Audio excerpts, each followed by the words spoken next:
Assalamualaikum warahmatullahi wabarakatuh. Perkenalkan, nama saya Kartika Cahyani dari kelas 10 IPA 3 ingin mempresentasikan materi tentang jual beli, hiyar, salam, dan al-hajru. Materi yang pertama yaitu jual beli. Adapun pengertian jual beli adalah, menurut bahasa, jual beli adalah memberikan sesuatu untuk mendapatkan sesuatu atau tukar menukar sesuatu. Sedangkan menurut istilah, jual beli adalah tukar menukar barang dengan uang atau barang dengan barang lain disertai ijab dan qabul dengan syarat dan rukun tertentu. Hukum dan dalil jual beli. Hukum asal jual beli adalah mubah atau boleh. Artinya, jual beli itu diperbolehkan asal saja di dalam jual beli tersebut memenuhi ketentuan yang telah ditentukan di dalam jual beli dengan syarat-syarat yang disesuaikan dengan hukum Islam. Dalil jual beli terdapat di dalam surat Al-Baqarah ayat 275 yang artinya, padahal Allah telah menghalalkan jual beli dan mengharamkan riba. Rukun jual beli. Rukun jual beli ada 4, yaitu 1. Penjual dan pembeli atau akidain. 2. Barang yang diperjualbelikan atau ma'qud alaih. 3. Alat nilai tukar pengganti barang. 4. Ucapan serah terima antara penjual dan pembeli atau sigat, ijab qabul. Syarat jual beli. Syarat penjual dan pembeli. 1. Kedua belah pihak harus sudah balik. Keduanya berakal sehat. 3. Bukan pemboros dan bukan paksaan, yakni atas kehendak sendiri. Syarat barang yang diperjualbelikan. 1. Suci, yaitu barang yang tidak suci atau barang najis seperti khamar, babi, dan sejenisnya tidak sah untuk diperjualbelikan dan hukumnya haram.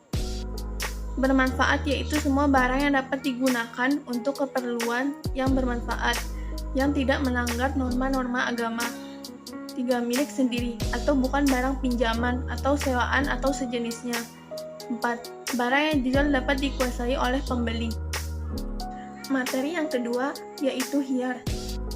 Pengertian hiyar. Menurut bahasa, hiyar artinya memilih atau pilihan, sedangkan menurut istilah, hiyar ialah hak untuk memilih antara meneruskan atau membatalkan akad jual beli oleh penjual atau pembeli. Tujuan hiyar adalah agar penjual dan pembeli dapat mempertimbangkan baik-baiknya terhadap barang yang diperjualbelikan, sehingga tidak ada penyesalan di kemudian hari. Macam-macam hiyar itu ada 3, yaitu hiyar majelis, hiyar syarat, dan hiyar aib. Adapun pengertiannya yaitu, hiyar majelis yaitu hak memilih untuk meneruskan atau membatalkan jual beli selama penjual dan pembeli masih berada di tempat jual beli tersebut. Bila keduanya sudah meninggalkan lokasi transaksi, maka hiyar tidak berlaku lagi. Sedangkan hiyar syarat yaitu hak memilih untuk meneruskan atau membatalkan jual beli karena adanya syarat tertentu dengan mempertimbangkan masa atau waktu yang disepakati oleh kedua belah pihak. Dan hiyar aib yaitu hak memilih untuk meneruskan atau membatalkan akad jual beli apabila ada cacat pada barang yang diperjualbelikan yang tidak diketahui oleh pembeli pada waktu melakukan akad jual beli. Materi yang ketiga yaitu salam. Secara bahasa, salam yaitu segera, sedangkan secara istilah, salam adalah kontrak jual beli atas suatu barang dengan jumlah dan kualitas tertentu dengan sistem pembayaran dilakukan di muka. Sedangkan penyerahan barang diserahkan di kemudian hari sesuai dengan waktu yang telah disepakati. Salam adalah kebalikan dari murabahah. Salam juga berbeda dengan sistem ijon, karena dalam salam tidak ada goror. Syarat salam, harga dibayar dahulu di majelis akad, barang menjadi utang atau tanggungan penjual, barang diserahkan tepat pada waktunya, barang harus jelas ukuran dan sifat barang secara terperinci, disebutkan tempat menerimanya. Struktur akad salam. Struktur akad salam terdiri dari 4 rukun, yakni akidain atau muslim dan muslim ilaih, ra'al mal, muslim fih, dan sigoh. Akidain dalam akad salam meliputi muslim dan muslim ilaih. Muslim adalah pihak yang berperan sebagai pemesan atau pembeli, sedangkan muslim ilaih adalah pihak yang berperan sebagai penyedia barang pesanan atau penjual. 2. Ra'al mal. Ra'amal adalah harga muslim fee yang harus dibayar di muka oleh pihak muslim. Yang ketiga, muslim fee. Muslim fee adalah barang pesanan yang menjadi tanggungan zimah pihak muslim ilaih. Materi yang terakhir adalah al-hajru. Adapun pengertian al-hajru adalah secara bahasa yaitu terlarang, tercegah atau terhalang. Al-hajru adalah sebuah bentuk pengekangan penggunaan harta dalam transaksi jual beli atau yang lain pada seseorang yang bermasalah.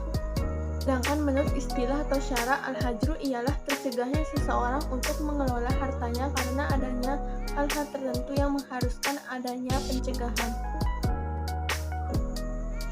Pembagian al-hajru berdasarkan fungsinya, hajru terbagi menjadi dua. 1. Hajru yang kemaslahatan ditetapkan untuk orang yang dicegah menggunakan hartanya atau mahjur alaih, misal pada anak kecil, orang gila, dan orang yang kurang akalnya. 2. Hajru yang ditetapkan untuk kemaslahatan orang lain, misal pada orang yang pailit, orang sakit parah, budak, murtad, dan yang menggadaikan barang. Rukun dan syarat hajru. Rukun hajru meliputi dua hal berikut. 1. Wali atau hakim, baik laki-laki maupun perempuan. 2. Orang yang terkena hajru yaitu orang yang dilarang membelanjakan hartanya. Adapun syarat hajru sebagai berikut. 1. Orang yang berhak atau berwenang melakukan hajru hendaknya kuat agamanya, tinggi rasa dan tingkat kecerdasannya. 2. Orang yang dilarang membelanjakan hartanya. Sebab hajru. Hajru berlaku bagi orang-orang tertentu dengan sebab-sebab sebagai berikut. Anak kecil atau di bawah umur atau as-sabiyu, orang gila atau al-majnun, orang yang kurang akalnya atau as-safihu, orang yang pailit atau al-muflis, orang yang sakit parah, budak yang tidak mendapat izin berdagang dari majikan, orang yang menggadaikan, orang murtad, dan perempuan yang bersuami berada di bawah pengawasan suaminya. Adapun tujuan al-hajru. Al-hajru atau mahjur dilakukan guna menjaga hak orang lain seperti pencegahan terhadap 1. Orang yang utangnya lebih banyak daripada hartanya. Orang ini dilarang mengelola harta guna menjaga hak-hak yang berpiutang.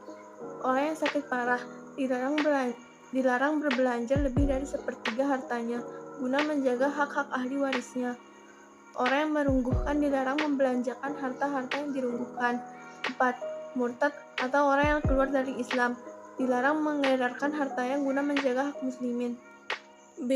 Mahjur dilakukan untuk menjaga hak-hak orang yang dimahjur itu sendiri, seperti 1. Anak kecil dilarang membelanjakan hartanya hingga beranjak dewasa dan sudah pandai mengelola dan mengendalikan harta. Orang gila dilarang mengelola hartanya sebelum dia sembuh. Hal ini dilakukan juga untuk menjaga hak-haknya sendiri. 3. Pemurus dilarang membelanjakan hartanya sebelum dia sadar. Hal ini juga untuk menjaga hak terhadap hartanya ketika ia membutuhkan pembelanjaannya.